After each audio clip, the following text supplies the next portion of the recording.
Hello everyone, welcome to chemistry class, and today we are going to do 8th lecture of 3rd unit, that is electrochemistry, and topic for today is variation of conductivity and molar conductivity with concentration. Means with concentration क्या क्या changes होंगे conductivity and molar conductivity में. तो electrolytic conductance increases with increase in dilution. मतलब जब भी हम dilution करते हैं या पानी डालते हैं, एक्स्ट्रा इंक्रीज़ करते हैं वाटर, तो इलेक्ट्रोलिटिक कंडक्टेंस तो बढ़ती जाती है. या आप उसको ऐसे भी कह सकते हो कि on decrease in concentration electrolytic conductance increase होती जाती है. रीज़न क्या है? जब हम पानी ऐड करते हैं, जब हम डाइल्यूट करते हैं सॉल्यूशन को, तो जो आयंस होते हैं सॉल्यूशन में वो बढ़ जाते हैं. डाइल्यूशन करते ही आयनाइजेशन तेज़ी से होने लगेगा, नंबर ऑफ़ आयंस इंक्रीज़ हो जाएंगे एंड कंडक्टेंस भी इंक्रीज़ हो जाएगी, बढ़ती जाएगी. ठीक है, more the dilution more will be the electrolytic conductance. ठीक है, and upon dilution conductivity decreases but molar conductivity increases. इसे हम एक फॉर्मूले से भी समझ सकते हैं जो ऑलरेडी हमने रिलेशन किया था मोलर कंडक्टिविटी एंड कंडक्टिविटी का. तो रिलेशन क्या था? lambda m, that is molar conductivity, is equal to k. kappa is conductivity into 1000 upon m, that is concentration. means जो lambda m है वो concentration के इन्वर्स होगा. ठीक है, एंड जो कंडक्टिविटी होगी, जब हम कंसंट्रेशन को इधर लेके आएंगे तो कंडक्टिविटी कंसंट्रेशन के डायरेक्टली प्रोपोर्शनल होगी. ठीक है, तो अब आपको ये भी पता है कि कंसंट्रेशन और डाइल्यूशन क्या है, एक दूसरे के अपोजिट ही हैं. डाइल्यूशन यानी कि पानी का ऐड करना, और इन्वर्स होगा किसका? कंसंट्रेशन का या मोलरिटी का. ठीक है, तो कंसंट्रेशन और डाइल्यूशन अपोजिट टर्म्स हैं दोनों. तो इसको हम इस फॉर्मूले से दोबारा देख सकते हैं कि lambda m is equal to K into V यानी कि वॉल्यूम, और यू कैन से डाइल्यूशन. तो जब कंसंट्रेशन यहाँ 1/m में है तो जो v होगा वो डायरेक्टली प्रोपोर्शनल हो जाएगा लैम्डा m के, वॉल्यूम के, डाइल्यूशन के, आप कुछ भी कह सकते हैं. तो इस फॉर्मूले से आपको आसानी से समझ में आ जाएगा कि लैम्डा m और v का क्या रिलेशन है. लैम्डा m v के डायरेक्टली प्रोपोर्शनल है. मीन्स जब हम डाइल्यूशन बढ़ाते हैं, वॉल्यूम बढ़ाते हैं या पानी बढ़ाते हैं तो क्या होता है? मोलर कंडक्टिविटी इंक्रीज़ हो जाती है. ठीक है, एंड जो फॉर्मूले का रिलेशन है ये लैम्डा m और के v का, तो जब हम v की बात करते हैं, वॉल्यूम की बात करते हैं विद रिस्पेक्ट टू कंडक्टिविटी, तो ये क्या हो जाता है? ये इन्वर्स में आ जाता है ना, सेम फार्मूला है. तो इन्वर्स में मीन्स जब हम डाइल्यूशन बढ़ाते हैं, वॉल्यूम बढ़ाते हैं, तो कंडक्टिविटी क्या होती है? डिक्रीज़ हो जाती है. ठीक है, तो ये रिलेशन है, बहुत इम्पॉर्टेंट है.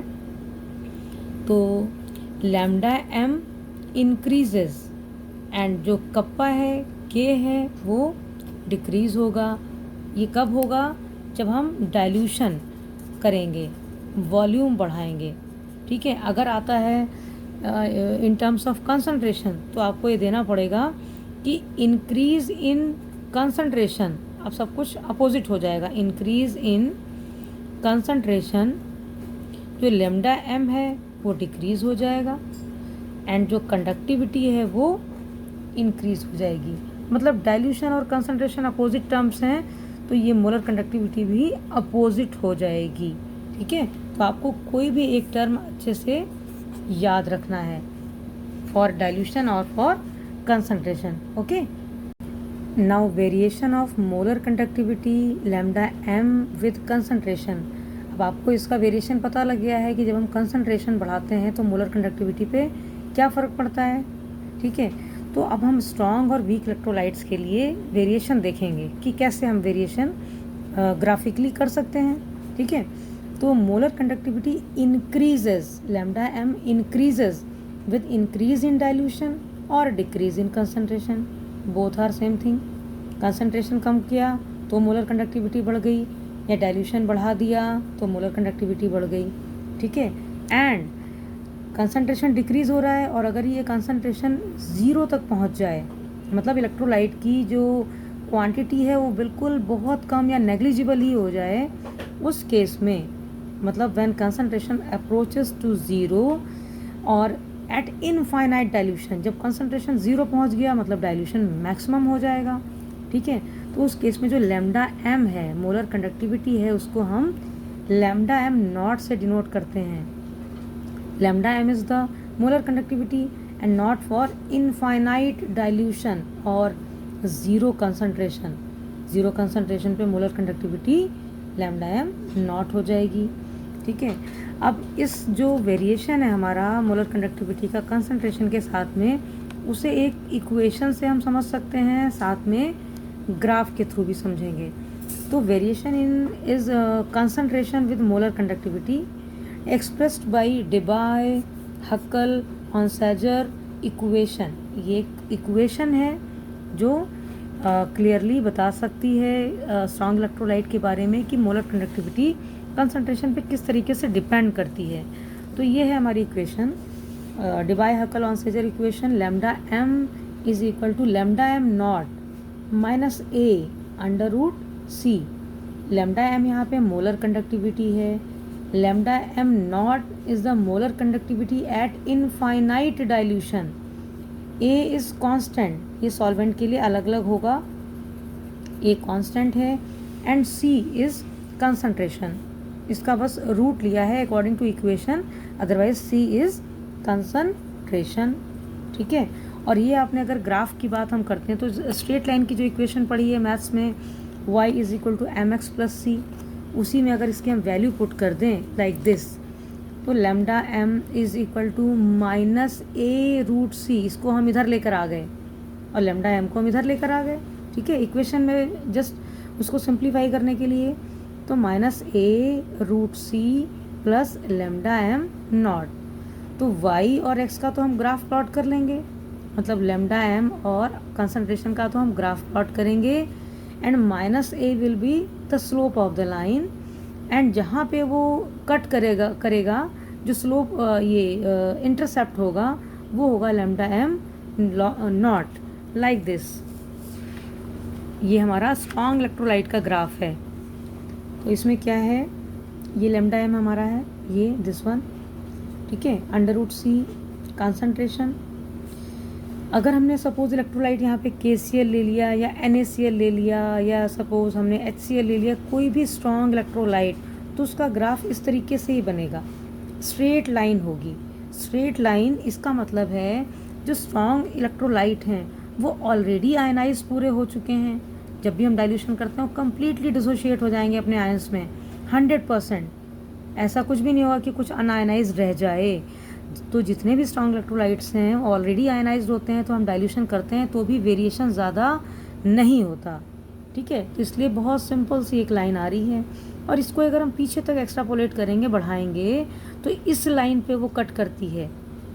जिस लाइन पे ये कट कर रही है, जो ज्वाइनिंग है ना, उसको हम कह देते हैं लैम्डा एम नॉट। यानी कि भाई ये जो कंसंट्रेशन है, यहाँ पे कंसंट्रेशन क्या होगा, ज़ीरो कंसंट्रेशन है, ज़ीरो है, तो ज़ीरो कंसंट्रेशन पे जो मोलर कंडक्टिविटी होती है वो लैम्डा एम नॉट ही तो होती है, ठीक है। और कंसंट्रेशन और मोलर कंडक्टिविटी का रिलेशन आपको पता है कि जब कंसंट्रेशन देखो बढ़ रहा है, कंसंट्रेशन बढ़ रहा है, ये कंसंट्रेशन यहाँ पे सपोज है, तो मोलर कंडक्टिविटी ये है। कंसंट्रेशन कम हो गया, पीछे जा रहा है, ठीक है, तो मोलर कंडक्टिविटी बढ़ गई। मतलब कंसंट्रेशन कम होगा, मोलर कंडक्टिविटी बढ़ती जाएगी। कंसंट्रेशन देखिए और कम होता जा रहा है, यहाँ से यहाँ, यहाँ से यहाँ, बट मोलर कंडक्टिविटी बढ़ती जा रही है। तो मोलर कंडक्टिविटी और कंसंट्रेशन इन्वर्स होती हैं, आपको ऑलरेडी पता लग गया है और इक्वेशन में भी आपने देखा है। तो स्ट्रॉन्ग इलेक्ट्रोलाइट के लिए तो बहुत चीज़ें आसान हैं, ईजी हैं, कि यहाँ पे कोई वेरिएशन ज़्यादा होता ही नहीं है। और इस इक्वेशन से हम ये लैम्डा एम की वैल्यू लैम्डा या कंसंट्रेशन के रेफरेंस में इजली फाइंड आउट कर लेते हैं, ठीक है। तो ये स्ट्रॉन्ग इलेक्ट्रोलाइट का ग्राफ है। और अगर हम बात करते हैं वीक इलेक्ट्रोलाइट की, तो यहाँ पे वेरिएशन बहुत ज़्यादा होता है।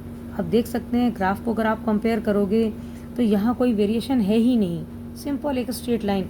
बट जो यहाँ वाला ग्राफ है वो कितना ज़्यादा वेरिएशन हो रहा है, क्यों? Because this is weak electrolyte, और जो वीक इलेक्ट्रोलाइट हैं वो पूरे आयनाइज नहीं होते।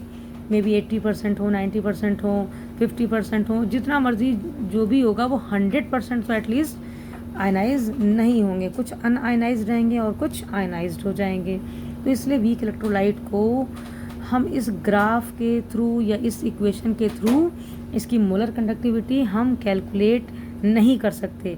अगर आप इसको पीछे लेके जाना भी चाहें, जैसे कि हम इसमें लेकर गए थे, तो वहाँ तो हमको लैम्डा एम नॉट मिल गया, बट यहाँ ये दोनों लाइन मिलती ही नहीं है। जब मिलेंगी नहीं तो इंटरसेप्ट कहाँ से आएगा, और ज़ीरो ये लैम्डा एम नॉट की वैल्यू कहाँ से आएगी, आएगी ही नहीं। वो तो तब आती जब ज़ीरो कंसंट्रेशन की बात हम करते, इनफाइनाइट डाइल्यूशन की बात करते, तो यहाँ लैम्डा एम नॉट ही नहीं आ रहा है।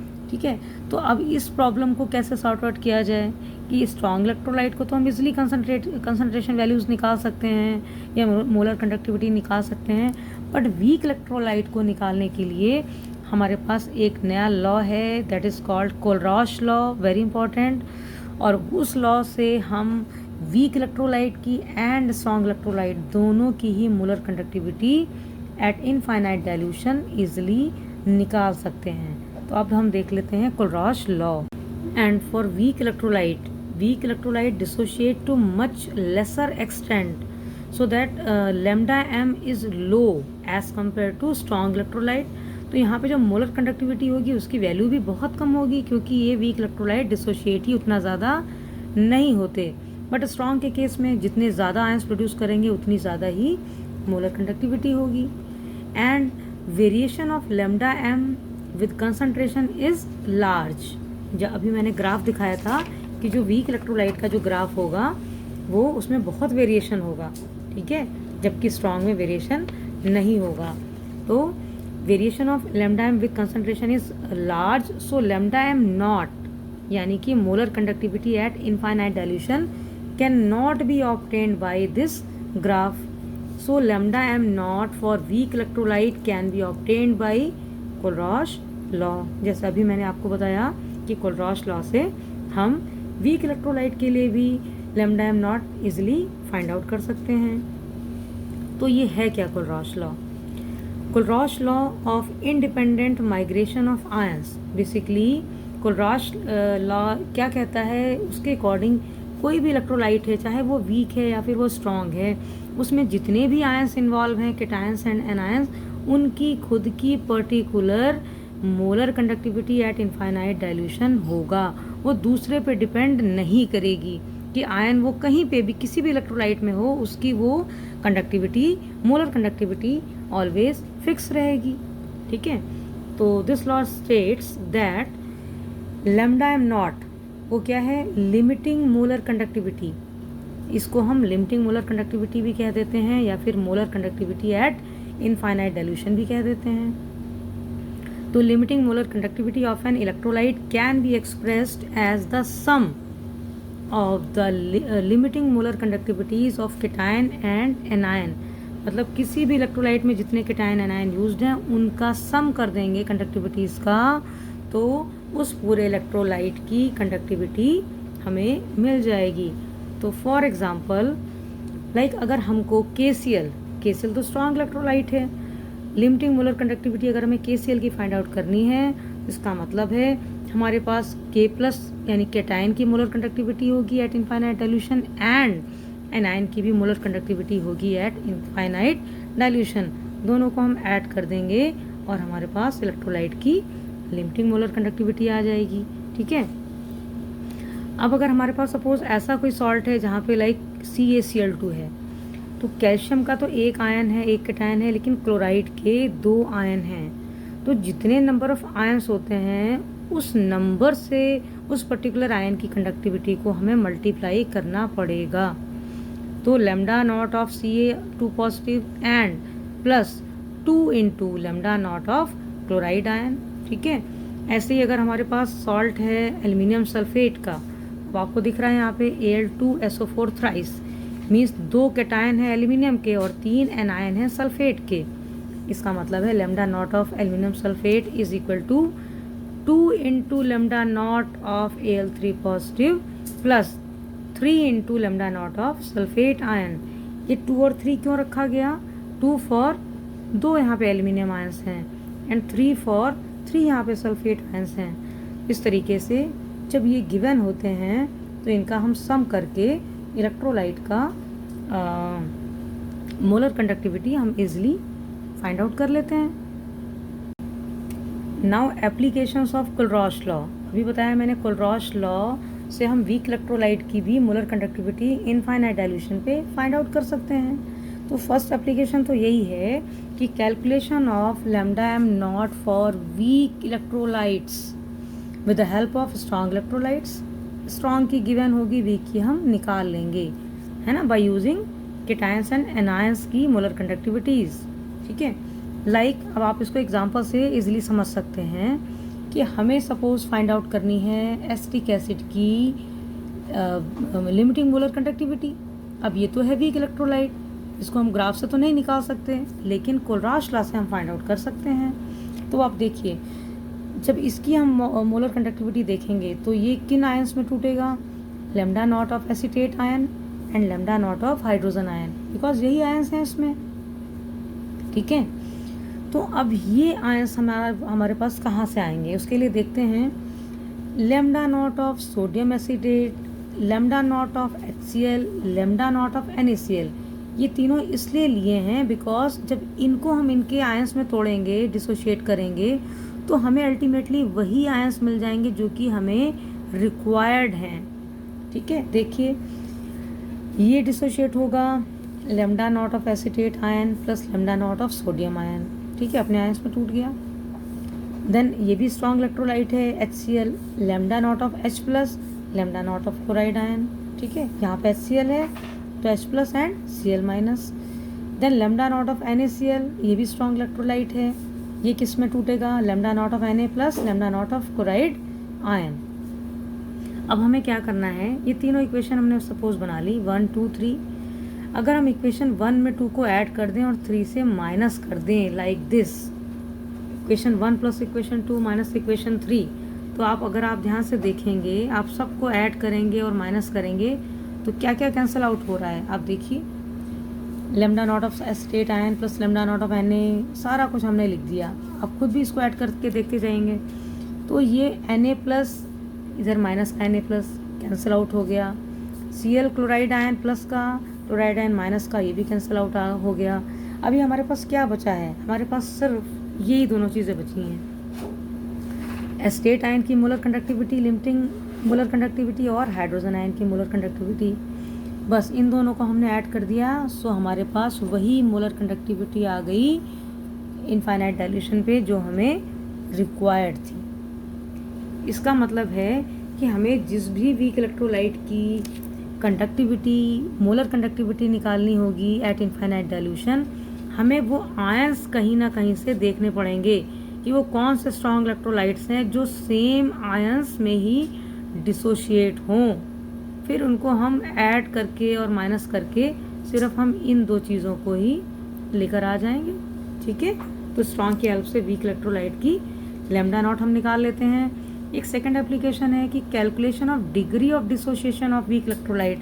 हमें ये भी पता लग जाएगा कुलरॉश लॉ से कि जो वीक इलेक्ट्रोलाइट है वो कितना ज़्यादा डिसोशिएट हो रहा है, उसकी क्या डिग्री है डिसोसिएशन की, जैसे आपने 11th में भी किया होगा। अल्फ़ा निकालते हैं हम, तो alpha is the degree of dissociation, और ये होता है lambda at any concentration upon lambda at zero concentration. मतलब लैम्डा जो होगा मोलर कंडक्टिविटी किसी भी कंसंट्रेशन पे होगी जो आपने फॉर्मूले में पढ़ी थी। फॉर्मूला यही था अपना, lambda M is equal to K into 1000 upon molarity. मतलब ये कोई भी कंसंट्रेशन हो सकता है, उस पर जो लैम्डा एम आएगा वो ये होगा, और ये है इनफाइनाइट डाइल्यूशन पे मोलर कंडक्टिविटी या ज़ीरो कंसंट्रेशन पे। ठीक है, इसको हम डिवाइड कर देंगे, सो हमें अल्फ़ा मिल जाएगा, डिग्री ऑफ डिसोशिएशन। एंड एक और इसका वो है application, this one, calculation of dissociation constant of weak electrolyte. मतलब अगर हमारे पास अब डिग्री ऑफ डिसोशिएशन आ गई, अल्फ़ा आ गया, तो हम के भी फाइंड आउट कर लेंगे। के क्या है, डिसोशिएशन कांस्टेंट, एंड फॉर्मूला इसका है C alpha square upon 1 minus alpha. Alpha तो हो गया हमारा degree of dissociation, degree of dissociation, and जो सी है, सी इज़ कंसंट्रेशन, ठीक है। और इस फार्मूले से हम के निकालेंगे और इन्हीं फार्मूले पे बेस्ड मीन्स जो एप्लीकेशन है कोलराश लॉ के हम न्यूमेरिकल्स भी कर लेंगे। ओके, सो नेक्स्ट वीडियो में हम न्यूमेरिकल्स देख लेंगे। So thank you for watching.